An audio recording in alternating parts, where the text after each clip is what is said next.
So lesson 1. So I thought, what lesson can I gain from that for myself? There's many things that we do in our life which are, what's the Arabic word, mubah? Do people know what mubah means? Permissibility. Something that's okay to do. You just do it. You don't think about it, but we need to think, sometimes some things that might be allowed, where can they lead you in 5 years, in 10 years? You have a job coming up, you have 2 jobs. One job is okay, but you know they'll be asking you, come to the pub, have a meeting there, come to here. You might say, oh, I'll say no, but you think, why put yourself in that position if you have other options, and don't leave yourself compromised? Other things like, now you have vaping. Some people say cigarettes are fine. Some people, I'm saying fine. I don't really, but I say don't smoke. None of you should smoke. But some people say fine. But you can see how when you're young, you start vaping cigarettes, and then your friends like, oh, do you want to try some weed as well? You slowly start changing. It's better for a Muslim to stick to something that doesn't make you go downhill. Just like with the story of Albayaan, he was a good man, people had a good intention. Over a few years, the good intention turned into bad. So protect against the things that are okay to do, to save yourselves from having problems later. That's one concept that I thought about. Can I give you, in places like, I don't know, Bangladesh, yeah, there are graves of people, and this one became sanctuaries. And what the people do, let's say for example there is a woman, she can't have children, so she goes there and she touches the rupses on the belly, yeah.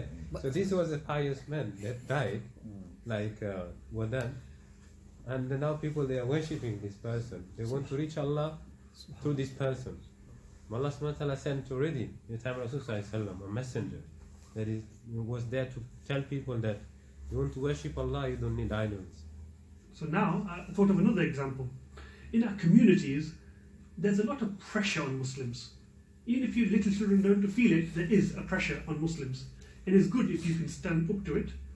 But sometimes the Muslims say, they ask, why do you pray? Why do you wear hijab? Why do you do this? We say, oh, they know it's because we're just following Allah's command. They know that. But they say, oh, we're free to choose. It's our choice. Our freedom. They know they're not saying it for that reason. They know I'm only doing it because Allah told me. It's not because of freedom. But they're saying it just to fit in. Problem is, like Wadan's story, you give it one generation, the children will forget your intelligent thinking just to get people to stop harassing you. They'll say, oh, we're free to choose if I want to wear it or not wear it. Free to pray. If I want to pray, I will not pray. Is my choice. This goes against the Islamic way of thinking, that in life we're not free to do what we want. We are bound by Islamic rules and legislation. So it's very interesting that in pressure, sometimes we will change our way of thinking, but we'll be intelligent now, but the next generation, they'll forget the intelligence that you were thinking you were intelligent with. Hence, the lesson I learned from this, don't try to be too clever with your words. Stick to the right path and be sincere. Sometimes when you're sincere, people respect you even more. You say, I need to pray? I have to go and pray, I'm sorry, I need to go.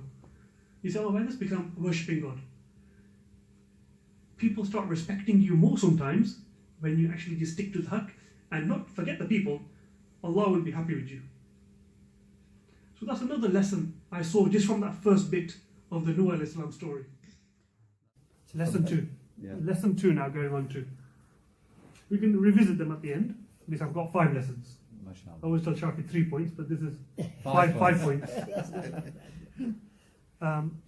So what did Nuh alayhi salam do? He came, he saw this problem, he tried to change it. All prophets tried to change the society to bring it back to Islam, even if you can't call it Islam, but the oneness of Allah.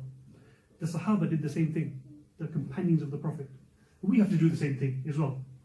Now, one was interesting, he's a very good speaker. He gave them all the proofs of God, proof of this, proof of this. They rejected him. Only a few people followed. And then when he was like, they couldn't win any arguments, they said, very interesting, they said, the people who are following you, they're poor. They're nobodies. They're not very important people. We will follow you, is kick those poor people and the nobodies in society, the people who are not important, kick them out, and we'll join you.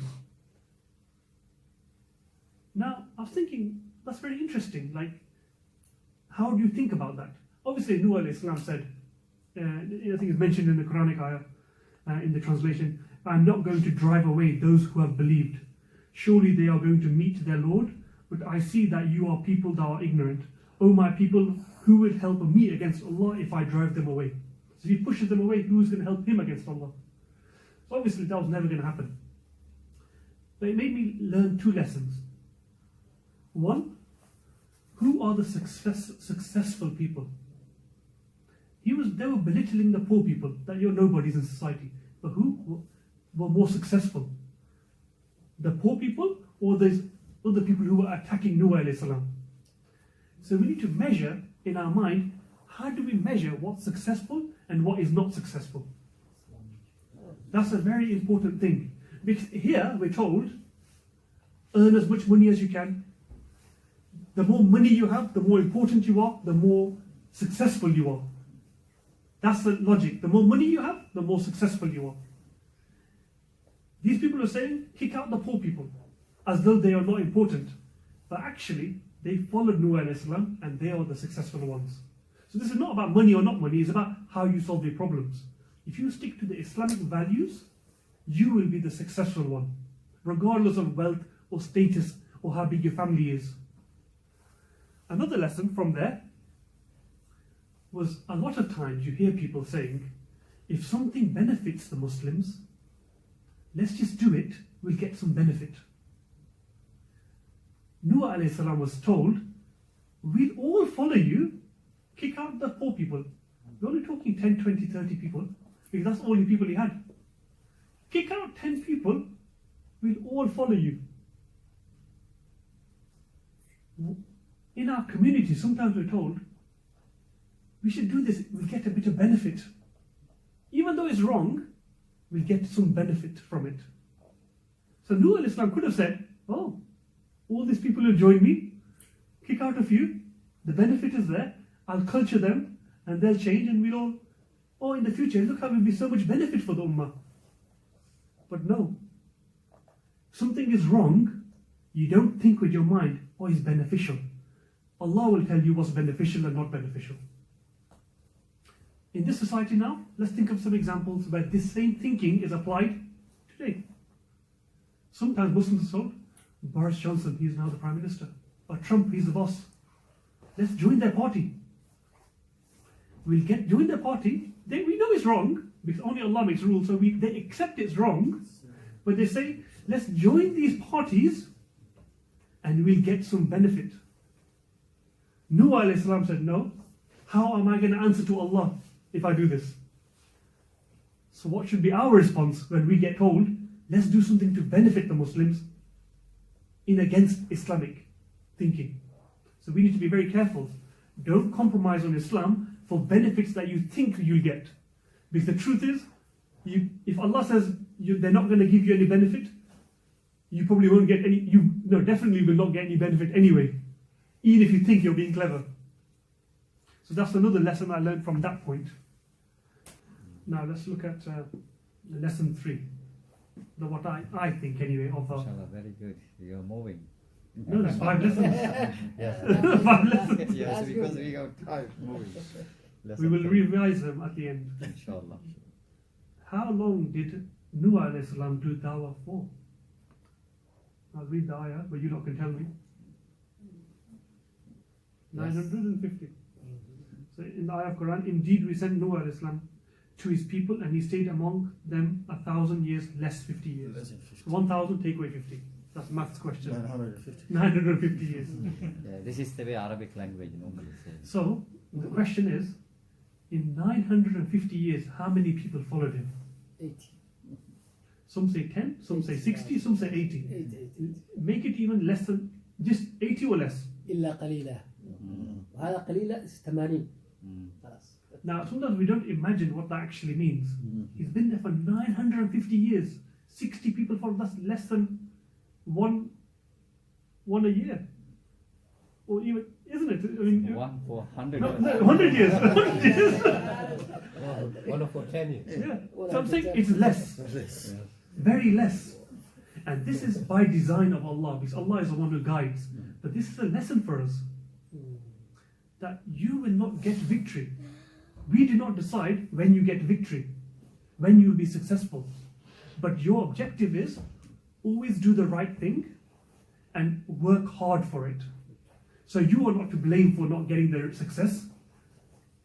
Allah will decide who will give, when you will have victory. Now this is very, for us, is a good thing to reflect on. We look around the Muslim world and we look around the UK, Islamophobia, the phobia against Islam. We look at India, what's happening now is crazy. They're just butchering Muslims, really, and promoted by the government. We look at Syria, same thing. And you think you're in such a depressed, you feel so depressed that when will change come? And the point I'm making from this lesson is we need to have sabr, but we need to understand what sabr means, patience. It doesn't mean you do nothing. It means you work for the change, you raise awareness about the problems, you raise awareness about what Islam has to say, and you keep doing it with good techniques, good style, good language, good letters. But when Allah will make you successful, you don't know. You may never see it in this world, but definitely if Allah accepts it, you'll be successful in the next world. Nuh alayhi salam did it for 950 years. 60, some say 10, so very few followers.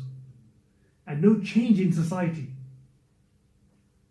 And there could be even this room may have more Muslims than the people who followed Nuh alayhi salam, potentially. Now can you imagine that? That the Prophet, who's the best speaker, best knowledge, and that should make us realize that we need to have sabr, that Allah will give victory when He wants, and we need to be tested until Allah gives a victory. But one thing I would say is, sometimes you can look at, this is for the more adults in the audience, you look at the Muslim world, you feel down and depressed. But the truth is, we are in a very strong position. We have 1 billion people who follow the same Aqidah, if not more. We have a way of life that's already documented. We have a history that works. Change, if it comes, it will create a massive change in the whole world. And it will raise the level of the world, actually. We need to be actively involved in making this change. And only then will Allah give the victory. And we shouldn't feel disheartened. Allah tests the people He loves. So the people who are going through a tough time in India, in Syria, Allah loves them. And He's checking to see how much sabr they have. And He's testing us to see, you're not being bombed, so what has been your response? Have you raised awareness about this problem? Have we done that? And that's our test. So everybody has different tests. But the main thing from the Nuh alayhi salam story, have patience. Continue doing the right things, but don't get demoralized. That's the main thing. In this here, for the children. So lesson 4. The people, Nuh alayhi salam realized that more people are being born and they're being conditioned to reject his message. They were increasing, his numbers were static or dropping. And he was concerned about this. If Allah said to him, now build an ark, build a boat. This is the main story about Nuh alayhi salam, build a boat. Now you have to think about this, take one step back. He was told to build a boat in a desert.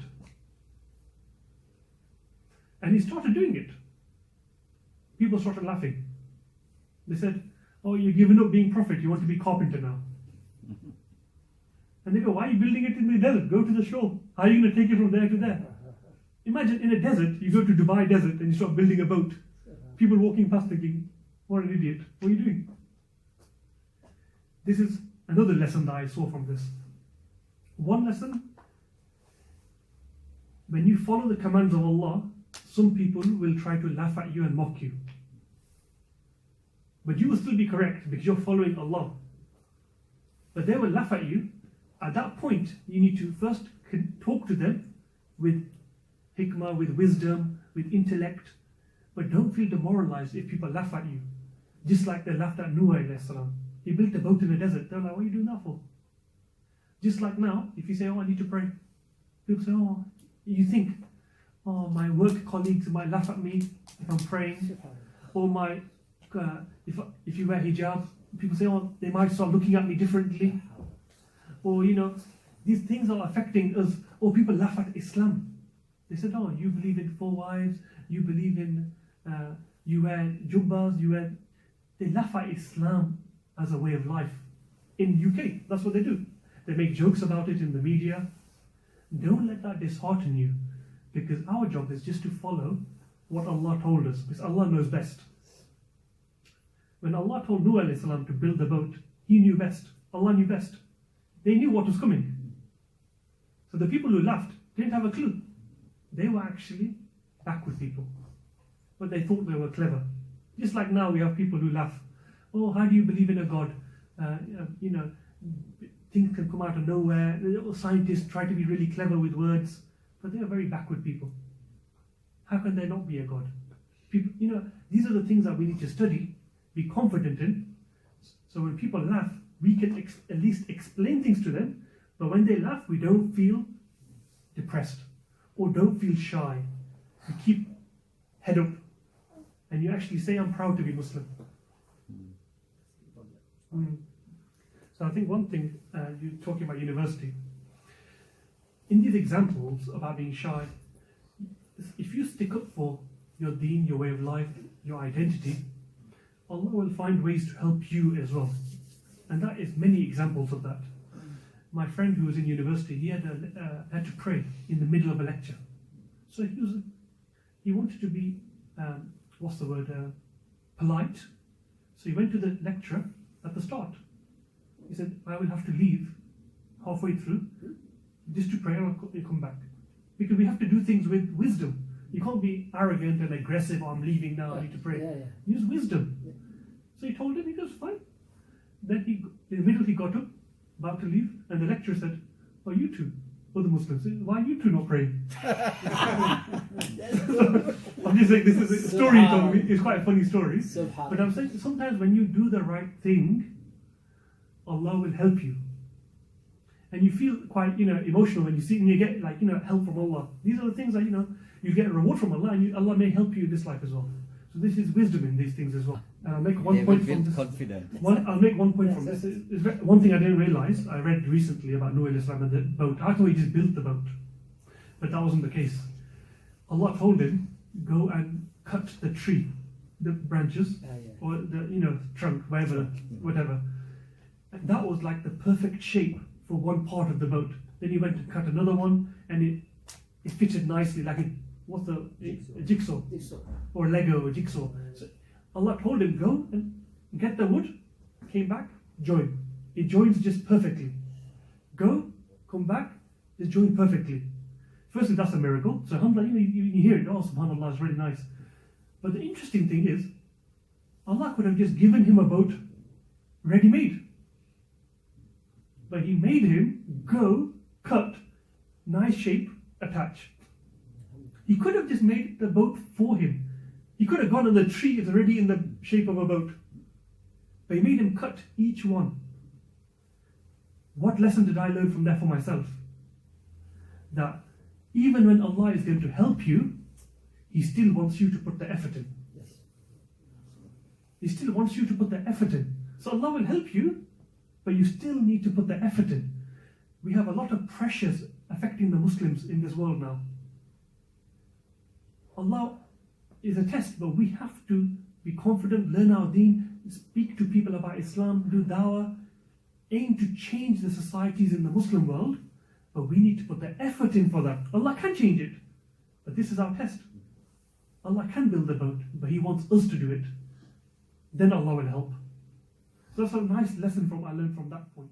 Lesson 5, final lesson. So this boat It had a covering as well, the top. It was there because Allah was going to punish the people. But they even asked, they go, bring your punishment. They were so arrogant. They said, bring your punishment, what are you going to do? So Allah brought flood. That was how He cleansed these people. Water came from the floor and from the top, rain. So from the groundwater and the top, and it met in the middle. So can you imagine how terrifying this is going to be? When the water started, Nuh al-Islam went onto the boat with his followers and pairs of animals, male and female, of different animals, for later on when the flood goes away. When he was on the boat, he saw his son. His son wasn't following him. He said, join me. He said, no, I'm a rock climber, a mountain climber. I'll go to the mountain, he won't touch me. And basically, to summarize, he said, look, Allah's will is decided. You're not going to be able to hide from in a mountain from Allah. You're not going to be able to hide on a mountain. And then his son passed away, obviously. So Nuh al-Islam was initially, he said in the ayah of Quran, I'll read it out. Noah called upon his Lord and said, O my Lord, verily my son is of my family. Certainly your promise is true and you are the most just of the judges. He said, O Noah, surely he is not of your family. Verily his work is unrighteous. So it makes a very powerful point. He's saying that son of yours is not your son. Your bond is with the ummah. And there's two lessons for me here. One, as fathers or someone, I have children as well, you can guide your children as much as you can. It's still up to the child to see if he wants to take it. So you shouldn't feel demoralized if you tried your best and they not moved. Nuh al-Islam, the best, didn't convince his wife or his son. So you should not feel demoralized. You try your best. Try as many styles as possible to help your family and friends. If they don't follow, don't feel demoralized, but you have to try your best. The second point from this is our bond is a bond of one ummah. He's saying he's not your family, meaning, well, we don't unite with each other just based on family. We don't unite with people just on, I'm white, you're black, I'm Somali, I'm Somali. No. Islam doesn't even care if you're the same blood. He's saying he's not your family, meaning the family really is the ummah. We should not say, oh, I'm in Britain, yeah, these are my people now. I'm in France, they're my people now. I'm in Syria, they're my people, Bengali. I'm black, or in America now. Or now there's white supremacy coming. People saying white people are superior, so they just join together. Or we're white people. Or we join together black people. Islam has no place for that. Hence, we are one body. We are one ummah. The problems in India are our problems as well. The problems in Syria are our problems as well. The solution is a separate topic, i.e. we need to raise awareness, but I'm saying we should feel that they are part of the same body. Yes. And blood is not our way we unite. Color is not the way we unite. Racism dies in Islam. Because there's no racism. If in schools people talk down to either black or white or Bengali or Sri Lankan, this is completely against the Islamic way of thinking. Racism has no place. Superiority has no place. Only person who is superior is the one who is more faithful of Allah. And we unite with each other based upon our Aqidah. Nothing else. And this beautiful example from Nuh al-Islam. And his son wouldn't follow him. He said, he's not your son. How powerful is that? Very powerful. You know, one thing we should be very careful is when you see problems in the world, because we should not use our mind to think what should we do, Allah will tell us. Yeah. So for example, if there's a war in Bangladesh, who is the people who fight wars? It's armies. It's not people who go. It's when people in Syria are being attacked, it's the job of the Turkish army, these armies, to protect them. And it's our job to raise awareness about that. So that's a very clear thing. But it's a very good point. That, sometimes you don't think like, where is my allegiance and loyalty? That's what the purpose of this talk is.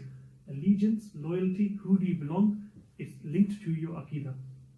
And your loyalty is to Allah. If Allah tells you something, it's good, you do it. If it's bad, you don't do it. You don't think about anything other clever language.